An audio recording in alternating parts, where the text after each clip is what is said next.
Hey everybody, we are back at Red Rocks Racing Sportsbook for the Sports Betting Podcast Bookends. He's Jason, I'm Chucky, and before we dive into it, Jay, we were both there last night, T-Mobile Arena, hoisting the banner, crowd was crazy, and you guys won again on the Knights. You bet the Knights to win, big surprise. Bet the Knights on the puck line, they covered, big surprise. But you did go over. It did stay under last night, which helped just a little bit, but kudos to the Knights. Again, it was so much fun. The atmosphere was great, hoisting the cup. Hill played great between the pipes. The crowd was great, and you guys cashed tickets. Well, welcome to hockey. Bird always refers to it as fan appreciation night. Right. The Knights just give money back to our players every night, as they did in the cup. And like you said, at Aiden Hill, absolutely fantastic between the pipes last night. The energy in the arena was absolutely incredible, both inside and outside the arena. You normally see those teams that raise a banner come out with a little bit of lull of standing around There's a and stat not that they play actually well. lose. I think that opposing team comes into the building, getting to play the champions, and they want to put their mark on it. And Seattle really looked good early. They looked quick, they looked fast, they peppered the net a lot on Hill, but weren't able to put the puck in the net, and then the Knights just kind of overtook them as the night went on. But again, a special night, and we'll see how the Knights continue to play as they go through the season. But with this double-headed monster they have in between the pipes, with Aiden Hill playing the way he is, if Logan Thompson can come back and be the Logan Thompson that we saw last year, this team has the ability to make another special run. And as Bert said, it could be a fan appreciation night for our local bettors now here. Bert. Betting the Knights on a nightly basis could be something that's end up being very profitable. But it is a trend that we've seen in sports that the night that a team is kind of crowned champion and they hoist the banner, not just in hockey but in all sports. We saw the Chiefs lose opening night to the Lions. It has been less than 50% over the last 10 years that the team that is, being crowned champion that night and hoisting the banner loses. The Knights maybe had a few spurts last night when they were a little flat. I think it's kind of the awe. I mean, we all experienced it. You actually could see Knight players when they were hoisting the banner that looked emotional on the ice. So sometimes I think it's hard to get back up and play, but Hill made some big saves. They got some early goals, and after that, they pretty much just coasted. Yeah, I know I got chills when you saw the cup come onto the ice and you saw them start to raise that banner. I think that energy gets into you. But again, I think it gets into the opposing players as well, as it's something that, all teams are aiming for. Right. And there's that natural long playoff season, long road to win a Stanley Cup. To be able to get back up this quick early in the season has been, you said, a struggle for most teams that have won it. And there's so many teams that have never had experienced this, and we did it in 6 years. So and, again, just going back to the hockey, though, talking about the betting aspect of hockey, we're back with the full menu of hockey back on the boards. The fights, and right?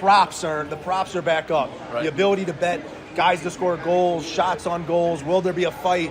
Team to score first. Total goals by each team. I mean, our hockey menu is exploded, and more stuff on the Knights games. Way more than what you're going to find anywhere else in the Valley. The team has really gone out and is searching for those hockey props. So again, check out STN Sports, get the app, and you load up on the hockey props. Really, with the Knights games, it's the game within the game. There's so many different things that you can have action on during the hockey game on a nightly basis, which is really cool. All right, we're going to dive into football now, Jay. We're going to start with college football. I know we kind of talked about it, Pac-12, how many great marquee games there are this weekend, and really the slate is highlighted by some of those games. Let's start with number 8, Oregon, at number 7, Washington. Washington, a 3-point favorite here. Here are a couple of interesting betting trends. Oregon is 5-0 against the number in their last 5 games. Washington is 5-0 straight up in their last 5 home games. They're a small favorite here. Yeah, no surprise that this is the game of the week when you're talking about number 7 in the country, number 8 in the country. Both teams coming off. The Irish and the Trojans might have something to say about that, but this is a really good game. Not only is it the teams, but it's also Penix is our number 2 guy listed in the Heisman Trophy. Nix is the number 3 guy in the Heisman Trophy. Adunze, McMillan, Polk have been absolutely electric in the receiving corps for the Washington Huskies. This was a game that was won 37-34 by the Huskies last year in Oregon. With 43 seconds left in the game, they were able to kick that winning field goal. So these teams very familiar with each other. To me, it's one of those games of just who can stand up and make the big defensive play. Both these offenses are fantastic. Washington at home. It's a short number, kind of on 3, even some 2.5s out there. But you're basically picking the winner, and a total of 67.5. These games could easily fly over with these two dynamic offenses, these two good quarterbacks. But Washington has played really good against top 25 AP ranked teams. The last 15 times they played in this scenario, 11 of those 15 times they played an under game. So something about Washington when they play those top ranked teams, play a little bit lower scoring. But I look for this one to kind of light up the scoreboard. Yeah, I think Penix and Nix could go back and forth, and these defenses, it's going to be about who makes that key turnover, who does something special on special teams. That's going to win this game. Well, like you said, with these two guys ranked or listed kind of as number 2 and 3 on the Heisman board, knowing that Caleb Williams has a road game against Notre Dame, that he could have, if he has any struggles, one of these two guys can maybe make some headway in there. Here's another game for you, as we talked about Notre Dame. So Notre Dame and USC. Excuse me. Notre Dame is a small favorite in this game. Here's kind of some interesting trends as well. Notre Dame 6-1 straight up in its last 7 games at home. Notre Dame is 5-0 straight up in its last 5 games and playing at home against Southern Cal. But here's the one that is really interesting. Teams that are 6-0, that would be the Trojans, that are dogs against 2 lost teams, have won 11 of the last 14 times that they've played. And that would happen to be the Trojans here getting points on the road in South Bend. Yeah, so that screams to the lines makers. Right. They're not influenced by the 6-0. They're influenced by the better team. And Notre Dame, even though sitting with the 2 losses, they're still the favorite. But a against really this USC bad loss Trojans. last week against Louisville. They've had some horrible. Right. I mean, to give away the game the way they did against Ohio State late. The Louisville loss again was a tight game, 7-7 at halftime, and then we saw Hartman with 3 interceptions, kind of you lose wonder the game how much of that was single-handedly. maybe a look ahead to this game here. But the question for me is USC. They allowed Arizona 506 yards of offense last week. USC only had 365, and USC has the number 1 scoring team in the country. I think they're averaging 51.8 yards a game, and they're averaging 523 yards a game of offense, which I think is good for 4th in the country. But if you can score and score and score, but you can't stop anybody, that just allows the other team to control that ball, and that's what Arizona did with a backup quarterback last week to force the 43-41 game. So if they're going to not be able to control that Notre Dame from being able to run the ball, and if Hartman doesn't turn the ball over, that's going to bode well for Notre Dame. And obviously Notre Dame, with 2 losses, they've almost put themselves out of the national championship picture. But they can be a big-time spoiler now. Sure, if they can go win this game, they can get themselves at least back and hope for some losses there. But we talked about Pac-12 weekend, with between we talked about Oregon, Washington, USC, and then UCLA and Oregon State's another game on our menu. The Pac-12 to be featured the way they are this week with these top teams in the country really is incredible. Knowing that this league is going to break up next year and quarterback central. Join the Big Ten.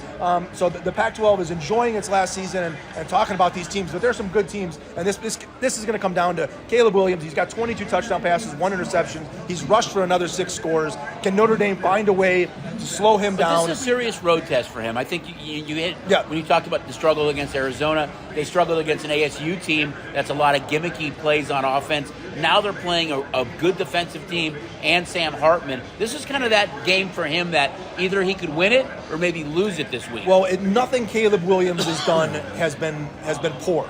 The offense has been absolutely fantastic, and our guy from Bishop Gorman, Zachariah Branch, has been out the last 2 weeks. They're hoping to get him back this week. Again, an electrifying, quick receiver that'll really help that offense even more. But this game comes down to USC. Can they play defense? Can they control Hartman? Can they stop that running game? Can they do it enough to allow them to outscore the Notre Dame Fighting Irish? Yeah, I think it's a great matchup, and just the history of Notre Dame and Southern Cal dates way back. It should be an epic game. The number of this game, I think it's, again, you've got Notre Dame a small favorite. I'm really curious to see by the time they kick off on Saturday if this number has gone up or down. I really think it's going to come down.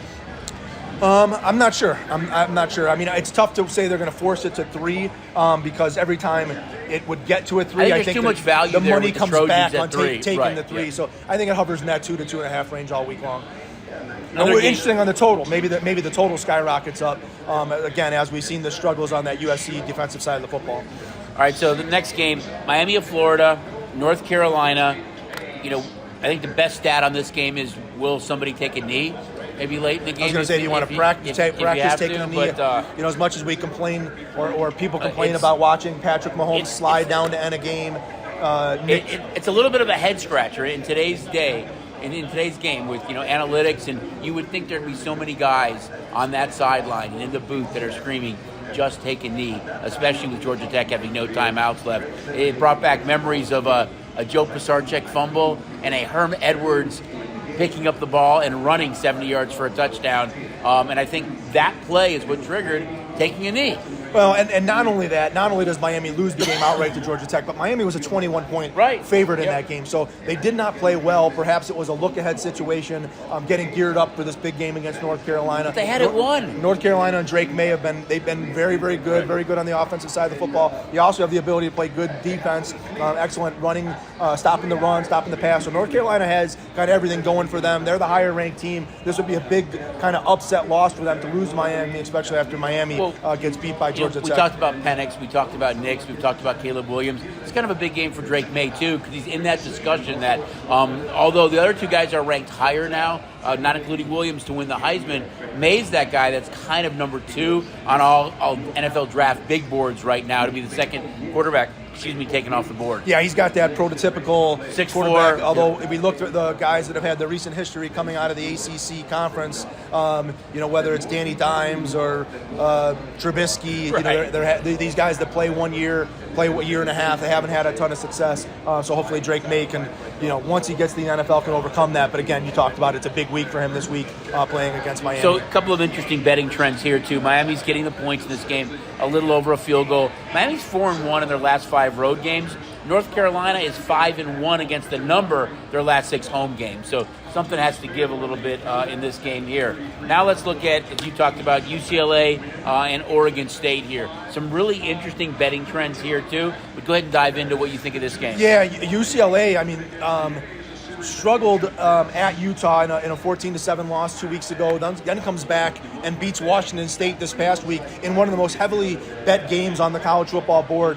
The betting public loved Washington State traveling to UCLA. UCLA was able to win that game 25-17, but really it was on the strength of their defense. Right. From an offensive standpoint, UCLA has really, really struggled on the offensive side of things. Dante Moore, their quarterback, He's actually hurting them as he's given up interception returns to both Utah and Washington State in those games. So the UCLA defense really has bad been better last week, than expected. But this game for me comes down to what this UCLA defense is going to be able to do. The Oregon State offense is averaging 205 yards a game rushing the football, which is best for about 16th in the country rushing the football. And Ukulele, the transfer, adds a little bit of that as well, with his able to add to the running game. The UCLA defense is number 3rd in the country, averaging 64.6 yards against. So for me, this is a smash mouth. Oregon State wants to run the football. UCLA is one of the best at stopping the running game. And can that UCLA offense muster enough? Because these last 2 weeks they really haven't. But the defense has stood up so well for them that they put them in good situations. So Dante Moore's got to have a good situational game, not commit the turnovers. And normally when you have that offensive team going against the defensive team, it's just about 1 or 2 cracks, and that offensive team is able to do things. And Corvallis, Oregon, has not been a good place for teams to travel. Oregon State's normally pretty good in these situations. Oregon State's about a 4-point favorite in this game. Here's a couple of interesting betting trends as well. UCLA is 5-0 against the number their last 5 games when playing on the road against Oregon State, and Oregon State is 10-1 against the number their last 11 home games. So something has to give in this matchup here based on those betting trends over the last 5 to 10 years where these two schools and have again, squared off. An Oregon State win here, again, is going to continue to vault them up the rankings, and we're going to continue to see a Pac-12 team, in the top 15, multiple Pac-12 teams in the top 15 in the country. But really good Pac-12 football this weekend. I think the slate really is highlighted by these games. There's UNLV Nevada, big local game. Obviously, the Rebels have been played fantastic this year, traveling up to Reno, almost a 10-point favorite. For the Cannon, right? Can't tell you the last time I remember UNLV being this much of a favorite. And one of the games on the board for me, we always talk about scoring in college football and the overs and how dynamic all the scoring happens. But Iowa is playing Wisconsin this week in Wisconsin, and the total is 34.5. And to see those type of totals in college football is unheard of. It's absolutely amazing. We know that the Iowa offensive coordinator's got a payroll incentive or even a job incentive to average over 25 points a game. So amazing to see a 34.5, a very, very low total in Iowa, Wisconsin this week. Yeah, it's really surprising. I mean, that's the first half total in some of these Pac-12 games that we talked about. Before we move on to the next segment, really quick, last man standing in college football. There is only 109 lucky contestants left and last man standing in college. So great job. We guarantee 100,000. You 109 are sitting in great shape right now through 6 weeks. I'm surprised there's 109 left. The college season has not been easy to pick. Tons of games on the board. We did expand the in-play menu as well this week, so check it out. Not only the pregame wagering, but after the games start, check out the in-play wagering on the STN mobile app. Lots of games to choose from, lots of betting options on the in-play. Again, a really good college slate this week, guys. So many good, great, really Pac-12 games. Don't forget, as Jay mentioned, get signed up for the app. If the room is busy and the lines are there, check out the kiosks. Really, really convenient. You can do everything that you can do at the counter at one of the kiosks. We'll be back with the next segment on pro football on the Sports Betting Podcast, Bookends.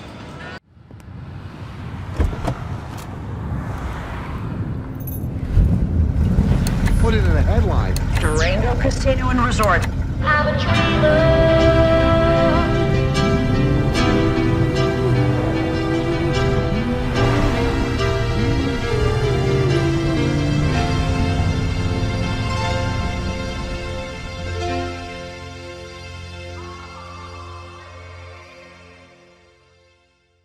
Hey everybody, we're back on the Sports Betting Podcast, Bookends. We're going to dive into a little pro football. Thursday night, AFC West, the team on the top, the Kansas City Chiefs, the team on the bottom, the Denver Broncos. And one of the questions that was posed is, has Sean Payton kind of backed himself into a corner a little bit with the comments about Nathaniel Hackett and the way the Broncos have played? I'd say absolutely yes. He was really critical about the job that Hackett did, but it's obvious that it's not that easy to coach in the AFC West. You don't have right now Drew Brees. You have a struggling Russell Wilson. I think they're going to be major sellers at the deadline. They've already traded Randy Gregory. I think you're going to see guys like Cortland Sutton, Jerry Jeudy, some other players moved as well because these aren't the guys that Sean Payton drafted. I think Sean Payton, though, has alienated, some of the guys in the team. You've seen him yelling at Russell Wilson on the sidelines. And I know the Chiefs are a big money line favorite here, but in the last 15 games that the Broncos have played the Chiefs, they are 0-15.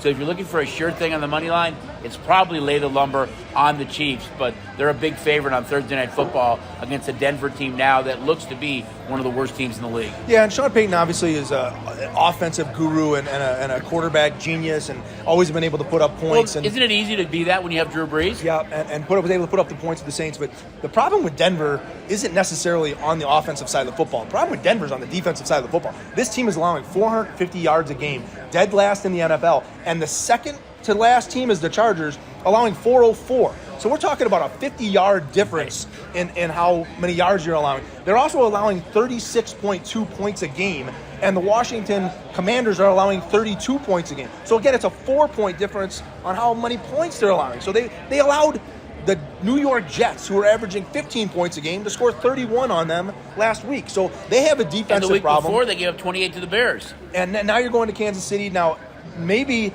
Travis Kelce, who's got a banged up ankle from the game last week in Minnesota, doesn't play here, and that's your only hope as a Denver Bronco fan or somebody that's maybe playing the Broncos, that they can stay in this game. Well, if he does, though, and with that injury, he might not be as swift on the field. What? I couldn't resist, man. The other thing to look for in this game is as of today, there's a projected probably like a 55% chance of some rains in Kansas City on Thursday night. So maybe that's something to look for in betting this. But I think, again, we saw 2 weeks ago, we saw the Kansas City Chiefs play the New York Jets, and we saw Isaiah Pacheco have an absolutely fantastic ground game. And I think that with the way Breece Hall ran on the Broncos last week, and I think Kansas City can choose their poison on what they want to do to the Broncos, whether they want to go and tackle them through the air or through the ground. This Broncos defense has been that bad, but I do look for a big game from Pacheco on the ground here. I think one of the other cool things is when these guys come into the stadium on Thursday night, they always kind of show the way they're dressed and everything. and what? I don't know. I really love Kelsey Taylor because he just looks so dapper when he comes into the building ready for a big game like that. Have you been writing these all week? No, actually, they just came to me, which is really scary, but it's not even Halloween yet. But anyway, again, big underdog, Broncos to Chiefs on Thursday Night Football. All right, let's dive into some of the games on Sunday. We have another London game across the pond Sunday morning, Ravens-Titans. The Ravens got out to London much earlier this week than they did in the past, where they really have had some struggles. We saw the Bills go out late and really kind of struggled against the Jags. I think that was more of a product of the Jags being there for 2 weeks and the Bills coming off that big emotional win against the Dolphins. But what do you think about this game here when you look at the Ravens? For me, they're one of the bigger disappointments in football right now. I know they're 3-2. They went out and got the Georgia offensive coordinator. They gave Lamar Jackson that big deal. They had Beckham. They had Flowers. They've got all these weapons now. And that offense just looks out of sync to me. I don't know if it's the injury at running back or what has happened, but they just don't look like that offensive juggernaut that we thought they would be heading into the season. Their offense is ugly. It's Lamar Jackson, and when he can run the football... But he's not running as much. Yeah, he's not running, and he found Andrews when they've had success, but he hasn't been able to find the receivers. And when he does find the receivers, we see a big drop out of Bateman. Right. Beckham hasn't been healthy. They just haven't been Zay Flowers. They haven't been what we expect this Ravens team to be, especially as we talked about the whole offseason of bringing in Moniker, the offensive coordinator from Georgia. I think they outgained Pittsburgh last week by a 2-1 margin and lost that game. Yeah, their last 2 games have been ugly. They lost to the Colts at home and then went and lost to the Steelers. And obviously we know what the Steelers struggles on offense have been. And now you get to go out to London against the Titans team that has been kind of equally ugly on the offensive side of the football. A bad loss to the Colts last week, Indianapolis, that they really didn't do much on offense. Derrick Henry's been somewhat bottled up. He hasn't been the Henry we've seen in the past. They haven't been able to get things going in the passing game. Hopkins had a decent game last week, but not enough to overcome the Colts. Burks has been hurt. I think that's a big factor too. So, I mean, this is a game that screams kind of under to you of these teams traveling across the country, maybe to get your body Wait a minute. You say screams under? The total has gone under in 8 of Tennessee's last 9 games. Yep. And the big problem for the Titans in this game is they want to establish that run. They want to be able to pound the ball with Henry. But one of the things the Ravens do best is stop that running game. We saw them do it in Cleveland 2 weeks ago. We saw them again against the Steelers. Their run defense is absolutely fantastic. So that doesn't bode well for the Titans. But again, with the way the Ravens have been playing on offense and being able to stop Derrick Henry, that should look to be an under the total type game. And obviously, the London fan base has got to see some difference of some games over there, with obviously the Jaguars winning the last 2 weeks, pulling off the big upset of the Bills last week.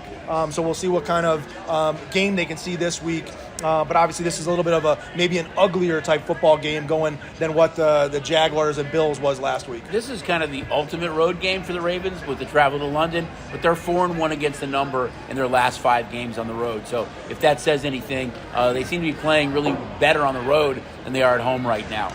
Next game we'll dive in and take a look at is Patriots and Raiders, game in our own backyard. Wow, talk about ugly.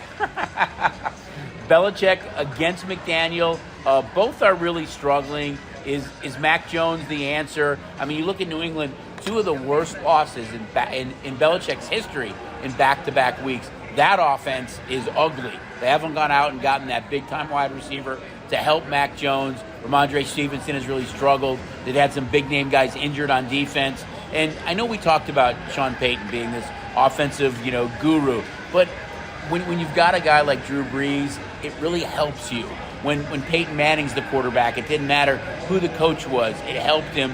And we always thought, or you heard about, hey, Belichick made Brady. But I think when you've got that coach who's an innovative coach and an offensive-minded guy, and you've got a superstar quarterback, if it's Brady, if it's Peyton Manning, these guys, Drew Brees, they help that coach so much. And we're seeing these guys really struggle right now. So Belichick didn't just change overnight. He's coaching the same way. It's just his quarterback can't execute like Tom Brady could. No, they're not executing in any phase of the game, whether it's offense, defensive, special teams, to get blown out the last 2 weeks the way they have.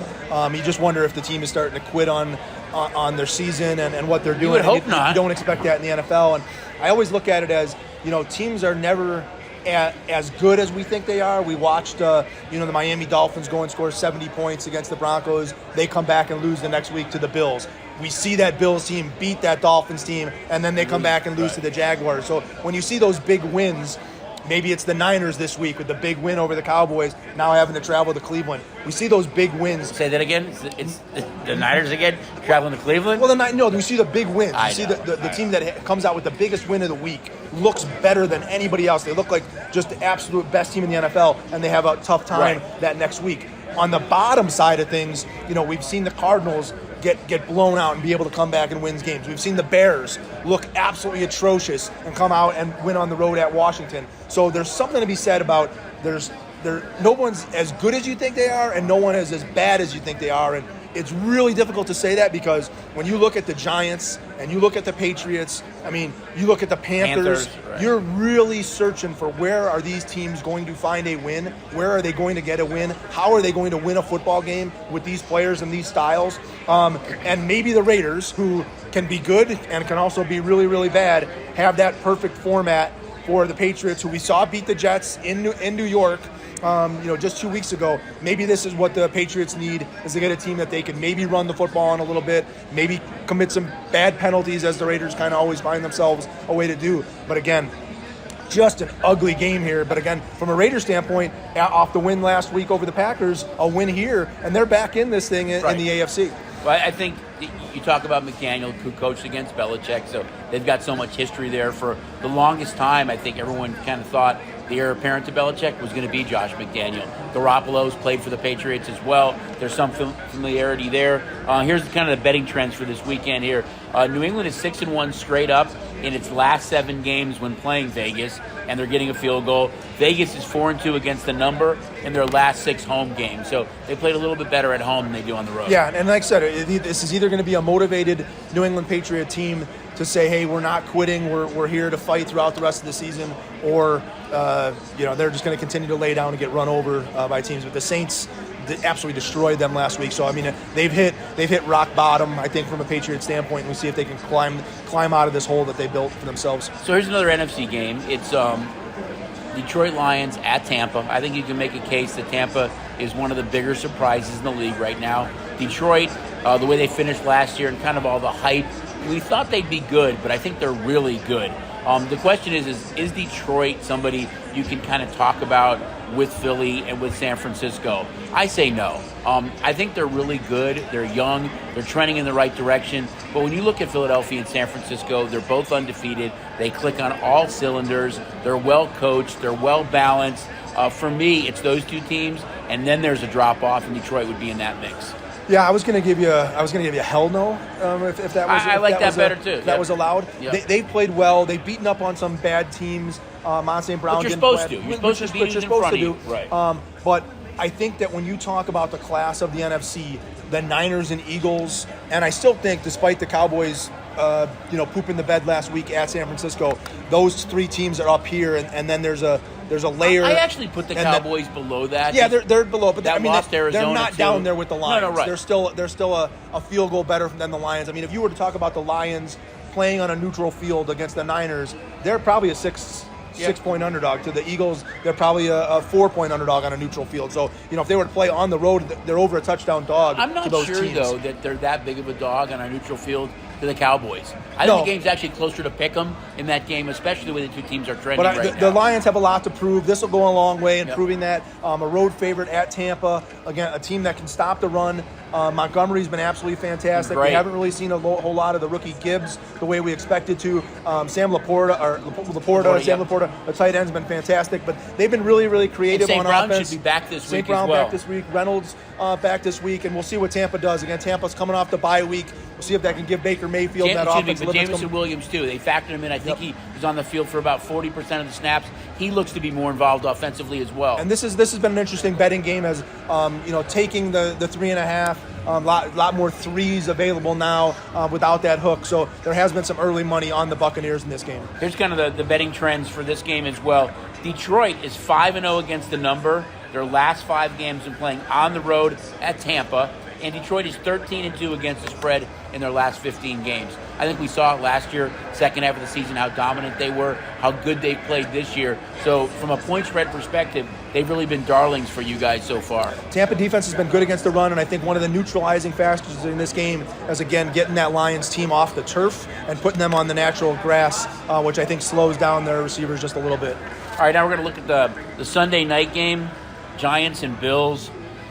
I'm not sure what to say. Can you rewind to the Patriot conversation of how bad offensively the Giants have been? I mean, go back 2 weeks ago where the Giants was late in the fourth quarter, had just attempted their second pass over 10 yards down the field.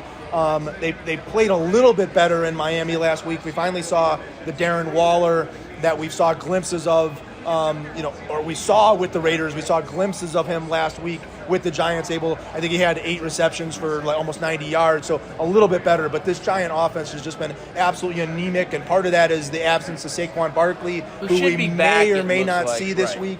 But traveling up to Buffalo, again, off of a loss. And when the last time we saw Buffalo at home off a loss, they put the beat down on the Dolphins, who were coming off the 70-point game against the Broncos. So Buffalo, again, had to travel to London. They don't take the bye week, so they come back from London. So maybe there's something there for you. But one of the things in this game for me is specifically James Cook, the running back. He had 5 carries for -4 yards in London last week in the loss to Jacksonville, and there's nothing like that New York Giants defense coming to town to get a running back healthy.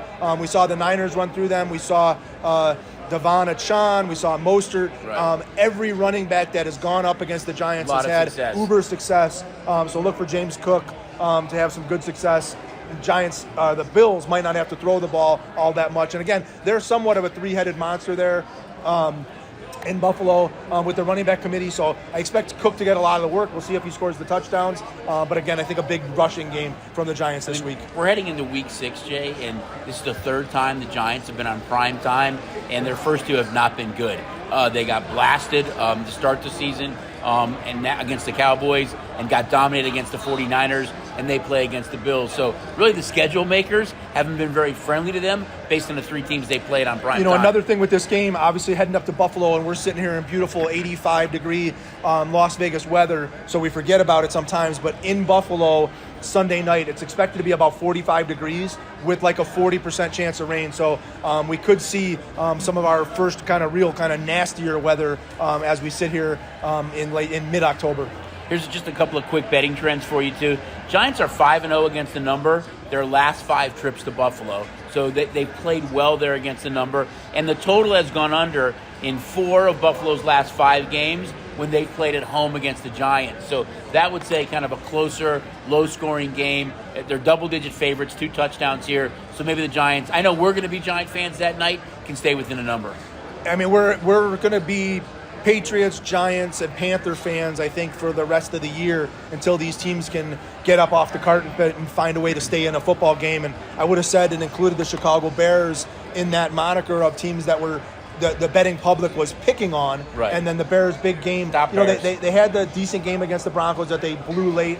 But came out on a Thursday night in a nationally televised game, and they really beat up the Washington Commanders. And kind of now there's that rejuvenation from Bears fans and the betting public that maybe Justin Fields and this offense is a threat, and that's why you see them the really short price this week against the Minnesota Vikings. The number's actually gone down. Yeah, I think it's a product of Jefferson. The lack of Jefferson playing, but again, a monster week for the Bears here this week against playing the Vikings. And again, we talk about bad teams and our Las Vegas Raiders. If they get a chance to beat the Patriots this week, the Bears are the Raiders' opponent next week. Right. So there are some wins available for these teams to turn their seasons around quickly. And Justin Fields right now sits in the top 5 in touchdown passes. So those 8 TDs over the last 2 weeks have really kind of flipped the narrative a little bit and kind of changed kind of the offensive mindset of the Bears. Just defensively, they've been really bad so far. Well, and all the mindset of let's get Caleb Williams and let's go get Marvin Harrison Jr. from the Bears. Well, they might still be in that standpoint. position. It's just what direction do they head? They have that Panthers number 1 pick plus their own number 1 pick, and so maybe Justin Fields was getting a lot of that chatter of maybe it's Caleb Williams' time in Chicago and kind of put his foot down and said, let me show you what I can do here. All right, last game on our docket is the Monday night game, and that's the Cowboys at the Chargers, the Los Angeles Chargers. And I know we touched on this a little bit earlier, but one of the questions that came in is, where do you think the Cowboys stand? And, maybe if you would have asked me prior to the Arizona game, I would have said there are 3 really good teams in the NFC. Eagles, Cowboys, 49ers. I think there are still 2 really good teams in the NFC. The Cowboys aren't one of them right now. I think that game against Arizona, you just don't lose a game like that if you're a team that's talked about in the Super Bowl kind of conversation. They played horrendous against San Francisco. I think there's a huge gap right now. They're a small favorite against the Chargers. Chargers defense ranks 31st in the league. Dak comes off a 3-interception performance against the 49ers. He needs to rebound here, and if you want to rebound, the Charger defense is the team to do that against. Yeah, I'll talk about Dallas first. And we saw Dallas travel to Arizona out west, lose that game. Travel to San Francisco out west, lose that game, and now they have another West Coast game here in LA against the Chargers. I'm not dropping Dallas down off the pedestal. I think you talked about Niners, Eagles. Completely knocked them off the pedestal. They're up there in my top three. I just think that San Francisco 49ers team, the pedestal got a little bit taller for them. So I'm raising the Niners up a little. I think they're even that much higher above the Eagles. The weapons that they have on offense, the ability for Brock Purdy to prove that he is a top quarterback in the NFL, that he can absolutely play at this level, and not only play at this level, but be a superstar at this level. He's the leading candidate right now for MVP. And that's what the Christian McCaffrey doing the things right. Christian McCaffrey's doing, scoring 14 touchdowns in a row.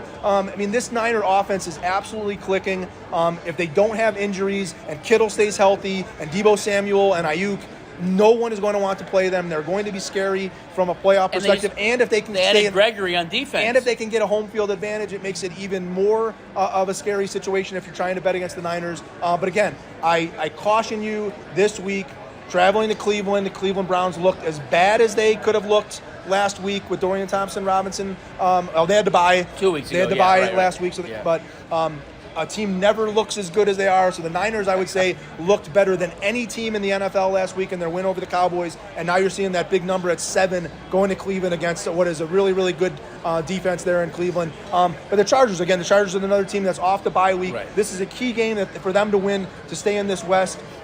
We should get Eckler back in this game, who we didn't see for 2 weeks. And this is a Justin Herbert going up against this Dallas Cowboy defense, which you say the Dallas Cowboys defense, we were fearing them 2 weeks ago. Yep. And now you watch what the Niners do to them, and now maybe the Dallas Cowboys defense isn't a fear. Yeah, but I think Micah Parsons jumps up in this game. I think Micah Parsons is a problem for Justin Herbert in this game, and I think that I would caution you to bet against the Cowboys, because I talk about that wounded dog. When you look as bad as you do, you bounce back with a big week. Well, I think when you talk about Dallas, and as dominant as they were defensively, 2 of those wins, though, were against the Giants and Jets. 2 offenses that are just atrocious right now, can't get anything going, and I think that's a big part of it right now. I still think the Eagles are up there with the 49ers. They dominated them last year. This is the second time in the Eagles, or the first time in their history that they've started back-to-back seasons 5-0. I think both these 2 teams are really, really good right now.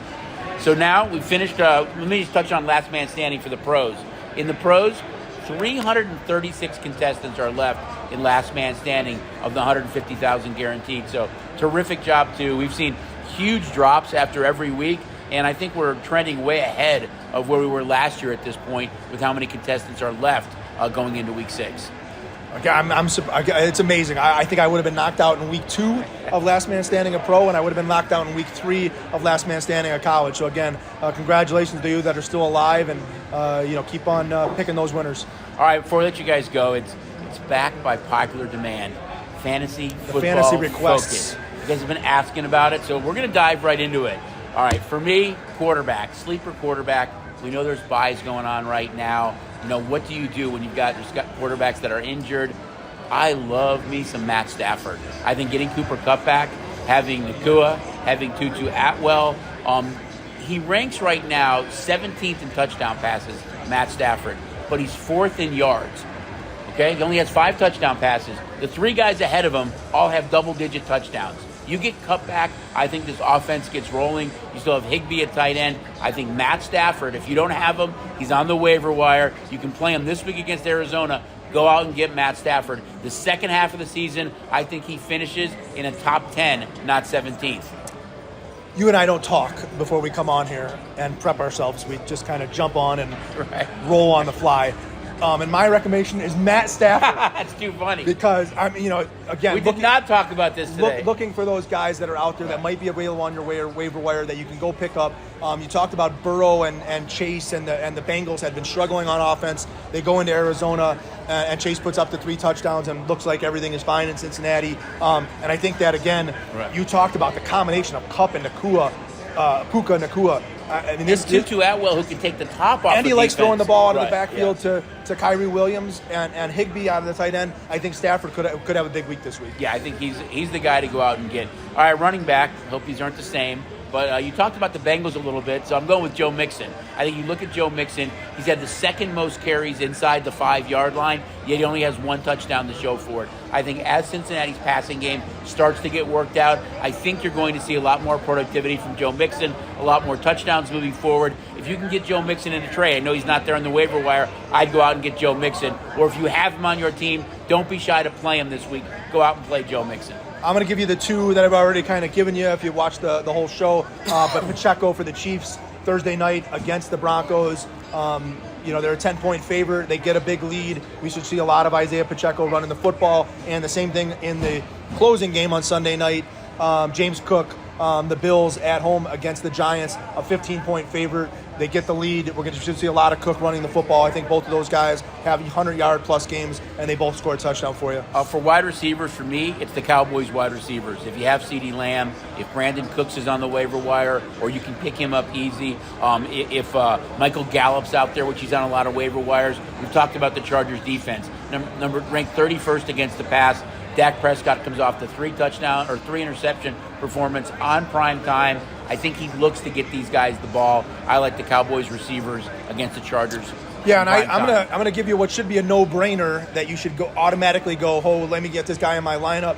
He's a guy that would be on the cusp of maybe being your wide receiver number 3, sometimes put in your flex spot. But that's Jordan Addison for the Minnesota Vikings. With Justin Jefferson being out, Addison's going to be his go-to guy. He's going to get those targets. Osborne too. I think all those receivers. Yeah, we saw Osborne come in and have the big games. He had some questionable route running and decision making last week. And T.J. Hawkinson, I think that Bears defensive secondary has a lot to be desired, and I think the Vikings, despite the fact that Jefferson is out, will have a good game. Cousins will have a good game throwing the football to any of those 3 guys. But take a look at Addison and definitely make him a starter in your fantasy lineups this week. I had a tight end too. It's a guy that's been really an underachiever since his rookie year, and I think it's more a product of the quarterback play in Atlanta, and that's Kyle Pitts. He had the most receptions on Atlanta last week. He had almost 90 yards receiving. I think he gets untracked against the Commander team that we saw the Bears with Cole Kmet exposed. They've been exposed to the tight end position. I think this week Kyle Pitts gets untracked and scores a touchdown for the Falcons. Kyle Pitts has been I agree. a big disappointment for the last 2 seasons for anybody that's drafted him, so I hope you're right, and Pitt's putting up some touchdowns, especially for those Falcons fans. So guys, don't forget, it's a great weekend of both college and pro football.